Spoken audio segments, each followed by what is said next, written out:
have something. I'm gonna wait till the man of the hour. My name is Peter, and together with my wife Leah, we've been running this particular program, the Hero Appreciation Months, for 13 years. Yeah, I think this is 13. And it's centered on Three Rivers. And the reason it's out that at some point, one time or another, up to 60% of the adult population has or still are a first responder. That's law enforcement, police officer, fire, EMS, EMT, armed forces of some kind. In some cases, all of them. We honored, and we figured, what better way to recognize people who help us live the comfortable and happy lives that we do than to honor them with some kind of a celebration without big marches and things like that. So it's a very homegrown kind of thing where from January 1st to March 31st, all the businesses in Three Rivers, and right now it also includes Sequoia National Park and the Marriott. It's the Marriott in Visalia, and it's Sachi Lodge in Sequoia. And between January 1st and March 31st, it entitles you, the bearer of the card, and your entire party with you up to 20% off of the purchase. So this restaurant is one of the participants. this restaurant participates, Sachi Lodge participates, Sierra Subs participates, so it's quite a few all over the place that participate. And that includes food, lodging, services, even the mercantile. And it is just our way as a community to say thank you, not only to the first responders themselves who put themselves out there, but to their families. Because these first responders, as wonderful as they are, would never be able to do what they do without their families supporting them and allowing them to do what they love to do. And we are very grateful for that. And that's why this program came into being. The month of January, we have a celebration that recognizes firefighters, EMS, and EMT, and that was just last month, of course. The month of February is for law enforcement, and the month of March is for armed forces. And that is current, active, or former. So we've recognized people who have been veterans or who used to be in the ambulance service, and by the way, the card also applies to current or former. We also have family-friendly events, and the big one every year for the last 9 years is the last Saturday in March. And that is this March will be the 9th annual bathtub race on Lake Kauai. And some of you are very familiar with that. Bathtub? Bathtub. These are 250-pound cast iron clawfoot bathtubs with the claws removed. And all the fixtures removed, so there's lots of holes in the tubs. We provide the teams with all the materials necessary. They cannot use any of their own materials. They have 3 hours to make the bathtubs floatable. Read that as will not sink. Some people don't recognize the difference. And then they race it on Lake Kauai, and the winner of the race gets most of the sign-up fee. The charity pool of money. And they get to donate it to their charity of choice. The pool of money comes from local businesses that are sponsoring the race. So like, for instance, the Women's Club in Three Rivers, they usually sponsor the Sheriff's Explorers. And I was told we were going to have 2 teams this year. Yes. And it's like $200. So they're putting in $400 so these kids can have a good time and learn something. And then, let's see, your ambulance group is going to do a team, right? And we have a new sponsor, it's Village Market. So they're probably going to sponsor you because you were the new team. This is, when I point to you, I mean the Exeter District. She points at me all the time. That's our ambulance company, yeah. So the short version is every year the pot for the winning team to donate to the charity of their choice is at or above $1,000. So that's a good thing. It's a good team building thing. It's usually directed towards a charity. The Three Rivers Bread Basket got received some of the funds one year. The school has received Where's funds. Betty? Betty and Jesse won last year, there you go. And who were you racing for, Betty? That was the Presbyterian Youth. Youth group, their yes. programs. Right. Yeah. So it's a good team building experience, and all ages are welcome. You have to be 18 to vote. Okay, so enough of that. Let me very quickly then introduce my wife, who will say a little bit about today's honor. So tonight, we're honoring Deputy Jairo Perez, and he is here. And we received a bio, some of which I put on Facebook. I don't know if you saw. Trying to talk about your background, but we'll let the people that came here with you also tell us about your background. And I also, let's see, I read that you have, in addition to your wife and child, you have, I think, 3 dogs and a chicken. Is that right? It was a great bio. Fascinating. Okay, so February is the month that we focus on law enforcement. Like Peter said, the whole program is about gratitude. It's a big thank you program. And we love doing it, and apparently so do the local businesses because they participate. So we're here tonight to talk about you. So come on up.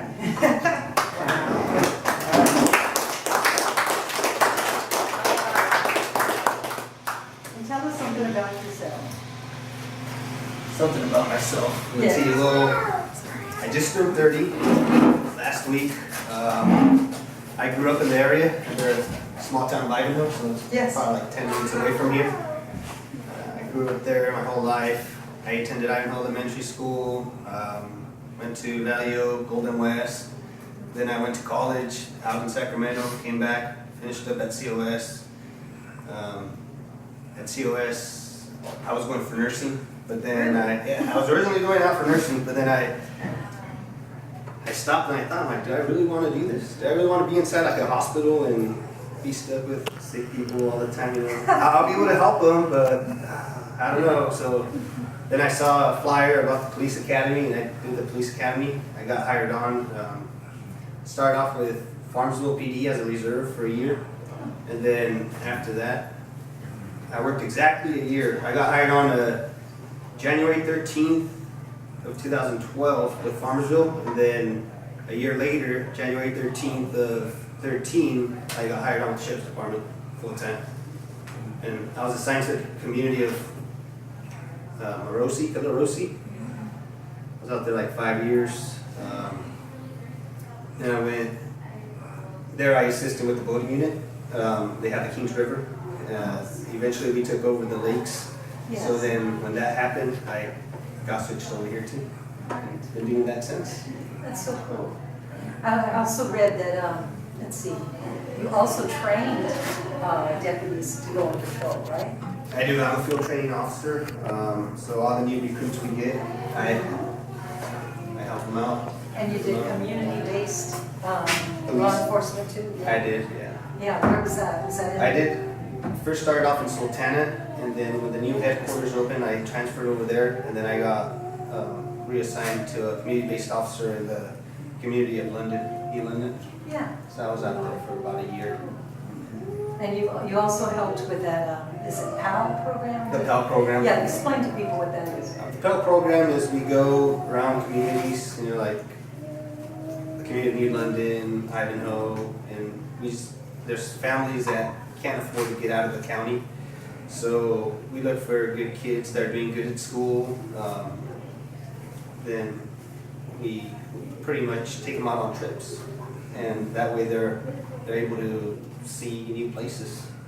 So they know not just the community of Ivanhoe exists. There's also the beaches, you know, Yeah. amusement parks out there. Yeah. We do that. Otherwise, all they know is their own little world. Yeah, they don't know there's actual a lot of fun stuff out there. Inner city kids are the same way. Yeah. That's awesome that you do that. So right now, you're doing lake patrol, so explain what that is like. Lake patrol, we patrol the lakes, Cahuilla Lake, Success Lake, and this year we're going to do the river also. So the river used to be assigned to patrol, but now we're going to take over it too. And we pretty much go out there and we educate the people. There's a lot of new boarders every year, and they don't know what the safety equipment that's required on the boats or what the rules of the lakes are. And we go out there and we explain to them. Well, if we see them doing something bad, we'll pull them over, we'll tell them, hey man, this is what's going on, this is how to fix it. We'll do a courtesy vessel inspection. If they're missing something, we'll let them know what they're missing. But then after that, if they keep doing it, then they're gonna get cited or they're gonna get kicked off the lake. So we don't need any bad things happening on our lake. Yeah, what's the rule about wearing a life preserver on a boat? If the boat is stationary, are people still required to keep life preservers on kids? Or? If the boat's stopped and anchored, they're not required to.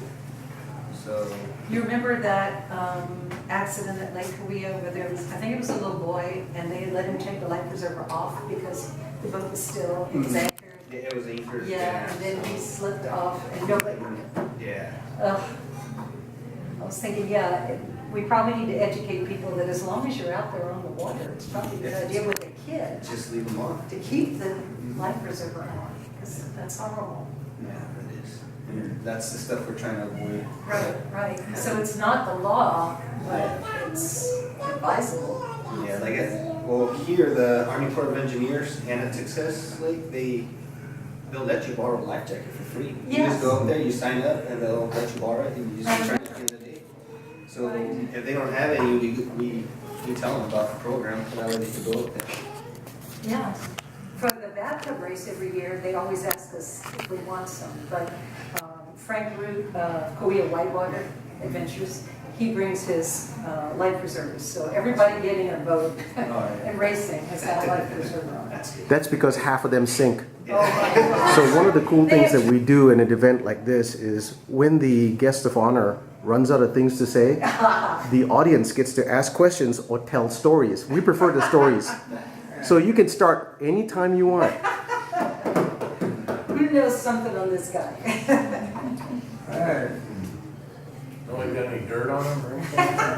Well, the funniest story is the day that this little girl was being born, he was at the lake with Sheriff Boudreau because the sheriff had asked him to be there because he had an interview with the TV channel. And of course the sheriff said, "You need to leave," and he said, "No, I've got it handled." He called and asked, what time is she coming? And I was like, there's no time. He had it handled. And the sheriff said that you would get a promotion someday. Someday. So it also says one on here, you have a brother that followed in your footsteps, took a career in law enforcement also. I do, yeah. He works for Kings County.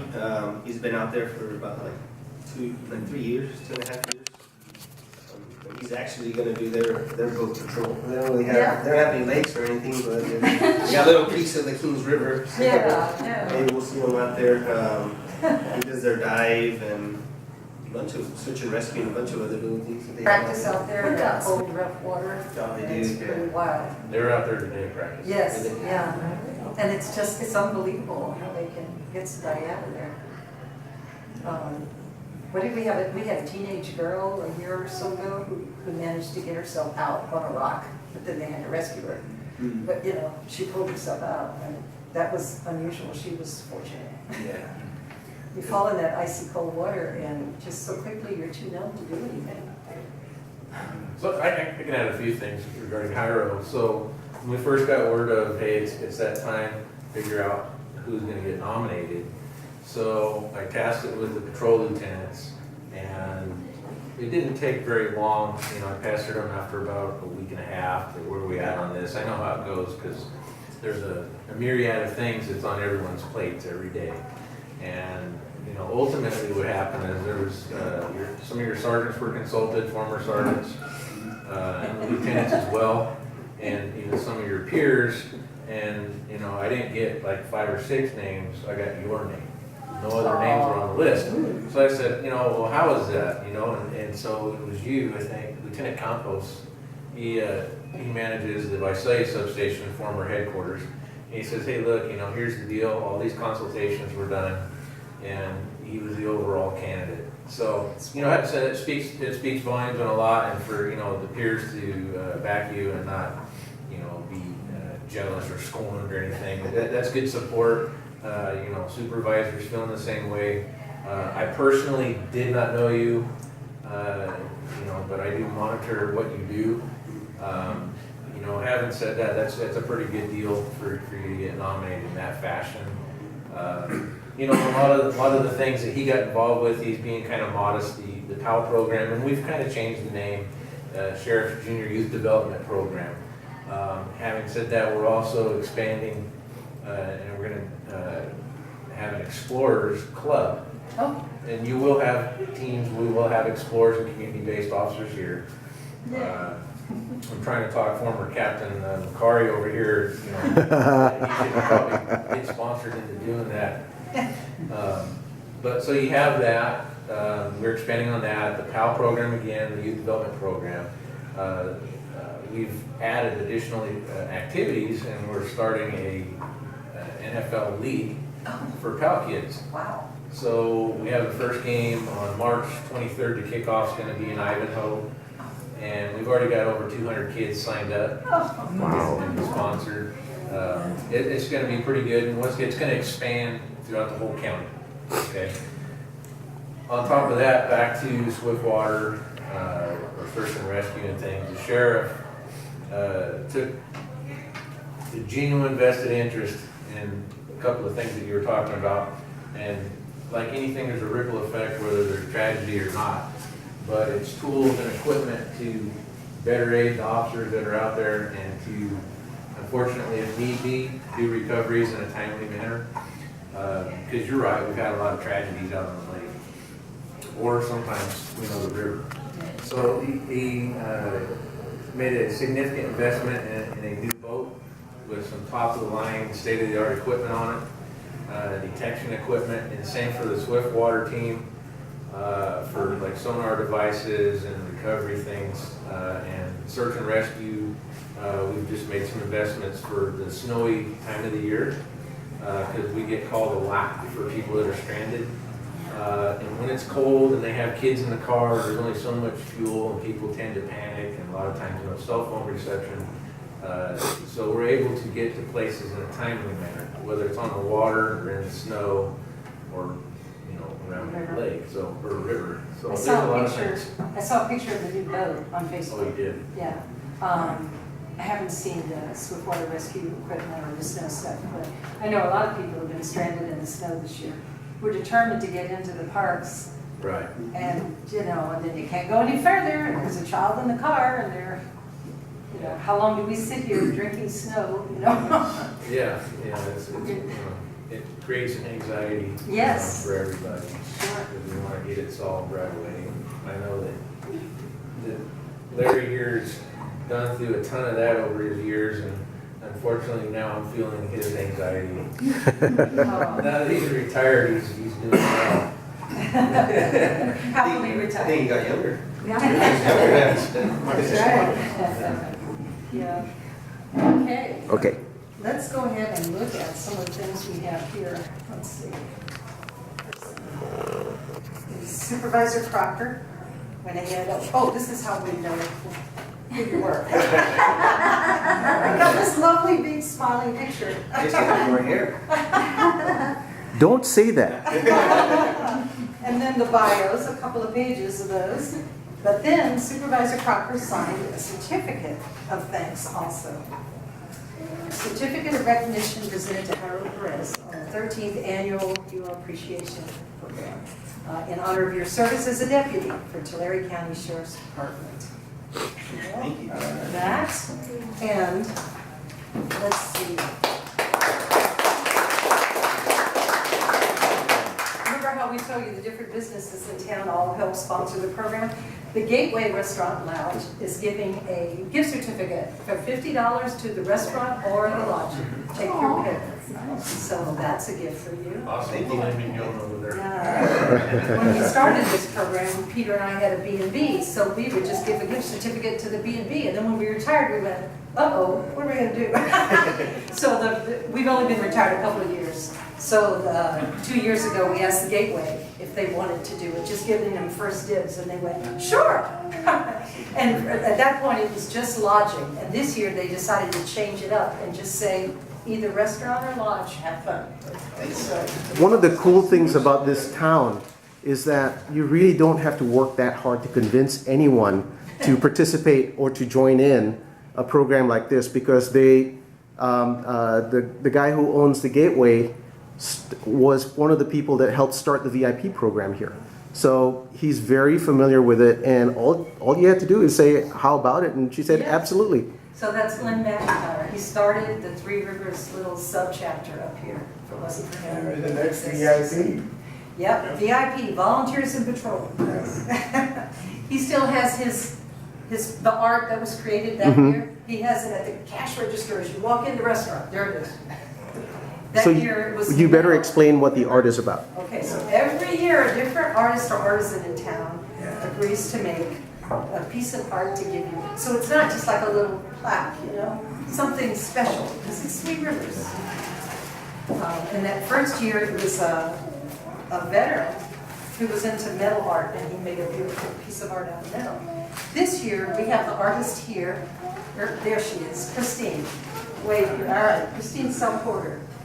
She works in more than one medium, but this is ceramic, and it's a tray. If you can see how she cut into the clay, drew that, and then painted it and glazed it, and she's got hole punches if you want to hang it. If you don't want to use it You as gotta a have tray, you can patience hang it. Yes, it's ceramic. Hold on to it tight. Look at the trees and the mountains, and you got the winter scene. She was doing one for every honoree, so she would pick a different season and change the scenery. And this one is definitely winter. Isn't that beautiful? Yes. See, Thank look, you. you can feel see, even with the trees raised up, and she cut in. This is a lot of work. Yeah, go ahead and hold that up. Beautiful. Yeah, hold it up. We'll take a picture. Can we get the artist in the picture? Yeah, Christine. Go on, Come on, Christine. Christine.